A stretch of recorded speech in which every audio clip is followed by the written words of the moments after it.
Hello and welcome to the Pragati classes. तो बच्चों कैसे हैं आप? आज मैं आपके लिए क्लास 12th का लेसन 1 चैप्टर जो आपका द लास्ट लेसन है उसके क्वेश्चन आंसर लेकर आई हूँ। यदि आपके पास ये नोट्स में नहीं है तो आप इनको नोट कर सकते हैं और मैं 1 बाय 1 आपको इनको समझाने वाली हूँ। तो स्टार्ट करते हैं हमारा वीडियो। ये उन बच्चों के लिए बहुत ज़्यादा इम्पोर्टेंट है जो कहीं भी ट्यूशन कोचिंग नहीं जाते हैं और जो एमपी बोर्ड से पढ़ रहे हैं या जिनको बड़े क्वेश्चंस याद करने में दिक्कत होती है तो वो ये छोटे छोटे आंसर्स याद कर सकते हैं इजीली, क्योंकि मैं इनको समझाने वाली हूँ और आपके समझने के लिए मैंने उनमें हिंदी मीनिंग्स भी लिखकर इनको तैयार किया है। तो इससे आपको और ज़्यादा क्लियर होने वाले हैं ये नोट्स। आप इनके हिंदी मीनिंग भी साथ साथ नोट्स कर पाएंगे। तो स्टार्ट करते हैं आज का वीडियो। हमारा क्वेश्चन नंबर 1 है, what was friend expected to be prepared with for school that day. French से क्या उम्मीद की गई थी या उसको क्या प्रिपेयर करने के लिए कहा गया था उस दिन स्कूल में। आंसर है, the French was expected to be prepared with the rules for the use of participles that day. उस दिन फ्रेंच को क्या कहा गया था, क्या तैयार करने के लिए कहा गया था? Rules for the use of participles. Participles के रूल्स को, उनके यूज के रूल्स को याद करने के लिए कहा गया था या उससे एक्सपेक्ट किया गया था या उससे आशा की गई थी ऐसी कि वो पार्टिसिपेंट्स के रूल्स याद करके आएगा। नेक्स्ट क्वेश्चन है, what did French notice that was unusual that day. French ने क्या नोटिस किया कि उस दिन अनयूजुअल क्या था स्कूल में, क्या ध्यान दिया उसने कि उस दिन स्कूल में असाधारण एबनॉर्मल क्या चीज़ थी। इस क्वेश्चन को इस तरीके से भी पूछा जा सकता है और मैंने लिखा है, what changes did the order from Berlin cause on school that day. उस दिन स्कूल में क्या चेंजेज आए थे, जो बर्लिन से ऑर्डर आया था उसके कारण, जो आदेश बर्लिन से आया था उसके कारण स्कूल में क्या चेंजेस आए थे। दोनों ही क्वेश्चंस, दोनों के आंसर सेम ही है, तो इनका आंसर रहेगा, the school was very silent like Sunday morning that day. उस दिन स्कूल कैसा था? बहुत शांत था, जैसा कि संडे मॉर्निंग को होता है, रविवार के दिन, छुट्टी के दिन जैसा स्कूल होता है वैसे शांति स्कूल में थी। And villagers were sitting on the back benches of the class। और पीछे की बेंचेस पर जो गांव के जो व्यक्ति हैं वो पीछे की बेंचेस पर बैठे हुए थे। विलेजर्स मीन्स गांव के लोग, बैक बेंचेस मीन्स पीछे की बेंचेस पर बैठे हुए थे क्लास में। This was very unusual for him. और ये फ्रांस के लिए बहुत ही ज़्यादा अनयूजुअल बात थी, असाधारण बात थी, ऐसा उसने पहले कभी नहीं देखा था। नेक्स्ट क्वेश्चन है, what had been put up on the bulletin board. Bulletin board पर या सूचना पटल पर क्या लगाया गया था? It was about an order from Berlin that only German was to be taught in the schools of Alsace and Lorraine. उस पर एक आदेश लगा हुआ था। क्या था वो आदेश? It was about an order, order के बारे में बताया गया था, फ्रॉम बर्लिन, जो कि बर्लिन से आया है, that only German was to be taught, कि जर्मन ही पढ़ाई जाएगी, in the school of Alsace and Lorraine, यानी कि अब अल्सेस और लॉरेन के स्कूल में केवल जर्मन भाषा ही पढ़ाई जाएगी, फ्रेंच लैंग्वेज अब वहाँ नहीं पढ़ाई जाएगी। नेक्स्ट क्वेश्चन है, what information did M Hamel gave to his students in his last lesson. Mister Hamel अपने लास्ट लेसन में बच्चों को या अपने विद्यार्थियों को क्या इन्फॉर्मेशन देते हैं, क्या जानकारी देते हैं, क्या सूचना देते हैं. He told the students, answer है, he told the students that order had come from Berlin that only German was to be taught in the schools of Alsace-Lorraine. वो बताते हैं कि बर्लिन से ऑर्डर आ गए हैं और उसके अकॉर्डिंग अब जर्मन के आपके अल्सेस-लॉरेन के स्कूल में केवल जर्मन लैंग्वेज ही पढ़ाई जाएगी. तो ये जानकारी इन्होंने बच्चों को दी. ये देखते हैं हम कि ये हमारे 2-3 आंसर सेम है, तो इनको एक साथ मैंने इसलिए रखा है कि आपको याद करने में आसानी होगी. और ये क्वेश्चन डिफरेंट तरीके से पूछे जाते हैं, बस थोड़ा सा आंसर यहाँ वहाँ होता है, थोड़ा सी आधी लाइन उसमें अलग हमें लिखना पड़ती है. आंसर सेम ही है और बच्चे क्या करते हैं, ये क्वेश्चन यदि थोड़ा सा चेंज हो गया तो वो उस आंसर को छोड़ के आ जाते हैं. इसलिए मैंने जितने भी क्वेश्चंस हैं उन सबको इंक्लूड किया है जिनकी आंसर सेम है, थोड़ा सा चेंज उनको आंसर में है. नेक्स्ट देखते हैं. Why the order from Berlin is called a thunderclap by French? जो बर्लिन से ऑर्डर आया उसको थंडरक्लैप बाय फ्रेंच क्यों कहा गया? फ्रेंच ने ऐसा क्यों कहा? थंडर क्लैप की तरह कि जैसे कि हम कहते हैं ना, कोई भी बात सुन के ये तो बहुत बड़ा दुख है या बिजली टूट पड़ी हमारे ऊपर, तो ऐसा कहते हैं ना, तो थंडर क्लैप का मतलब वही होता है. द ऑर्डर आंसर है, the order from Berlin was only German was to be taught in the schools of Alsace Lorraine. तो देखा यहाँ तक तो आंसर हमारा सेम ही चल रहा है पिछले 2 आंसर से, 3 आंसर से. तो इसमें थोड़ा सा ऐड करना है हमें. It is called a thunder clap by French, ये भी हमारे क्वेश्चन में दिया हुआ है. As he was surprise and shocked hearing this, क्योंकि उसको ऐसा क्यों लगा, द ऑर्डर फ्रॉम बर्लिन, जो ऑर्डर्स आया था बर्लिन से कि केवल जर्मन भाषा ही पढ़ाई जाएगी अब अल्सेस-लॉरेन की स्कूल्स में. ये फ्रेंच के द्वारा एक थंडर क्लैप इसे कहा गया. क्यों कहा गया? बिकॉज क्यों कहा गया? एज ही वॉज सरप्राइज, क्योंकि ये सुनकर वह आश्चर्यचकित रह जाता है, शॉक्ड हो जाता है, उसको धक्का लगता है. हियरिंग दिस, ये सुनकर वो आश्चर्यचकित रह जाता है और उसको बहुत अधिक इसका दुख भी होता है.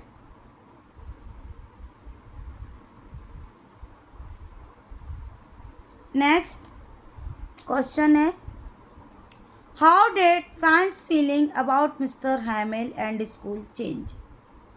अब फ्रांस की फीलिंग्स क्या थी मिस्टर हैमेल और स्कूल के बारे में? जब ये चेंज हो जाता है तब फ्रांस की फीलिंग क्या रहती है?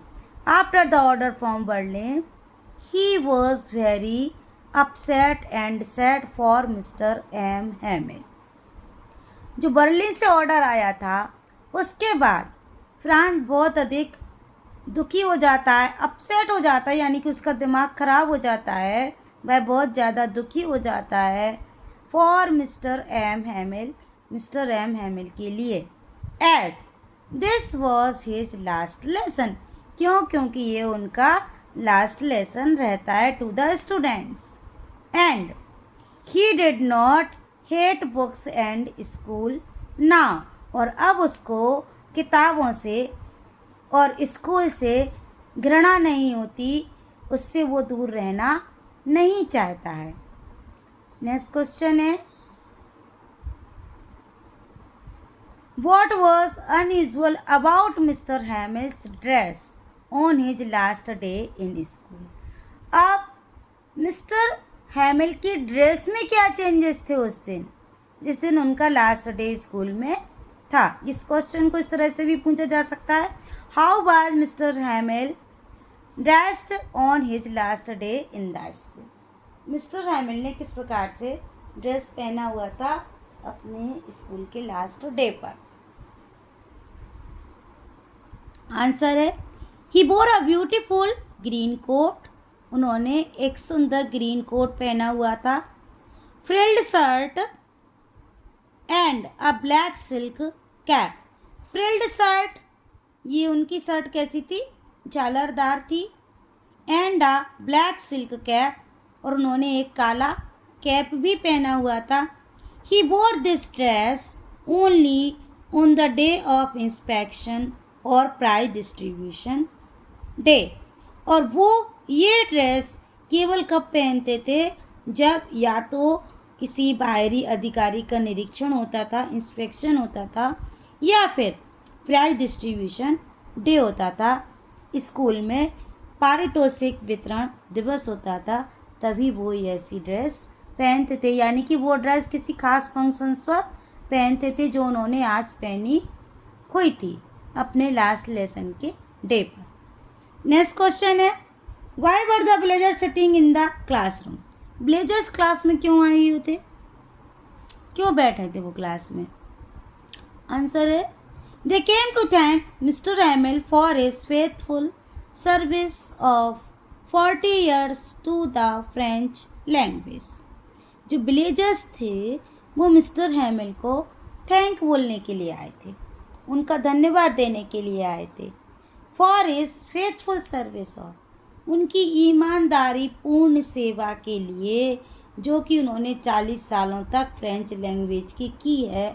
फ्रेंच भाषा की उन्होंने जो सेवा की है या बच्चों को पढ़ाया है, उसके लिए वो मिस्टर हैमिल को थैंक बोलने के लिए आए हुए थे और क्लास में पीछे बैठे हुए थे।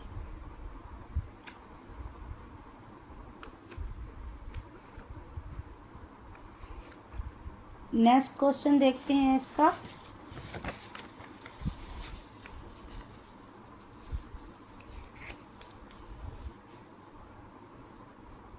ये नोट्स थोड़े से पुराने हो गए हैं।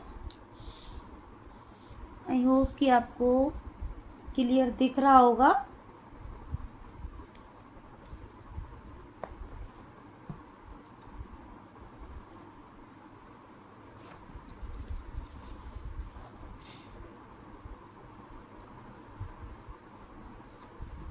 Yes. So the next question is question number 9. Why did Franz not want to go to school that day? उस दिन फ्रांस स्कूल जाना क्यों नहीं चाहता था? और इस क्वेश्चन को ऐसे भी पूछा जा सकता है What was the fear in the little Franz mind when he started for school in the morning? जब जो लिटिल फ्रांस था स्कूल जाने के लिए निकला तो उसके मन में क्या डर था? जब वो घर से निकला स्कूल जाने के लिए सुबह, तो वो क्यों डर रहा था?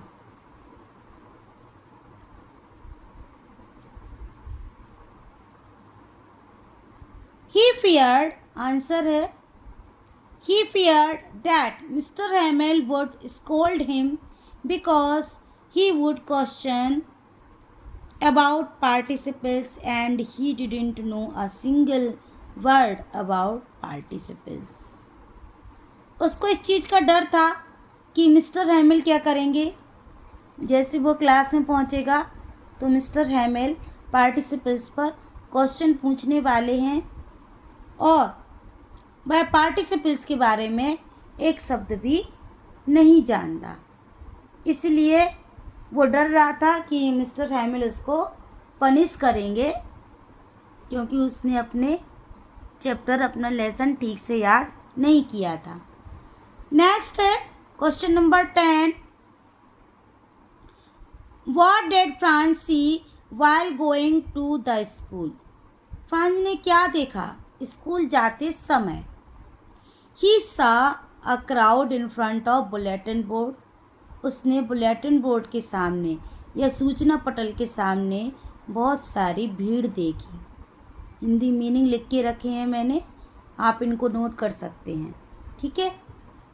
ही saw a crowd in front of bulletin board, उसने बुलेटिन बोर्ड के सामने भीड़ लगी हुई देखी। And the weather was warm and bright and birds were chirping, उसने क्या देखा कि मौसम कैसा है, गर्म है, सुनहरा है, ब्राइट मीन्स कि सूरज की धूप खिली हुई है, बर्ड्स वर चर्पिंग और जो पक्षी हैं वो चहक रहे हैं, and Prussian soldiers were drilling, और जो प्रशियन सोल्जर्स हैं, जो सैनिक हैं, वहाँ पर वो क्या कर रहे हैं, परेड कर रहे हैं। ये सब देखना बच्चों को अच्छा लगता है और यही सब फ्रांस ने नोटिस किया जब वो स्कूल जा रहा था।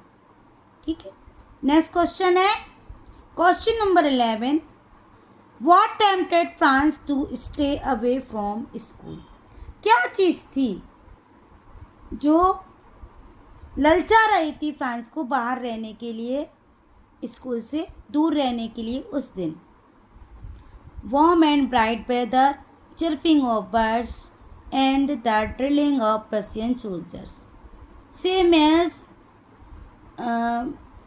जो हमने क्वेश्चन अभी पहले किया था उसी के जैसा ये भी आंसर है। तो ये दोनों आंसर लगभग सेम ही है, तो ये आपको याद करने के लिए बहुत ही ज़्यादा इजी होने वाला है।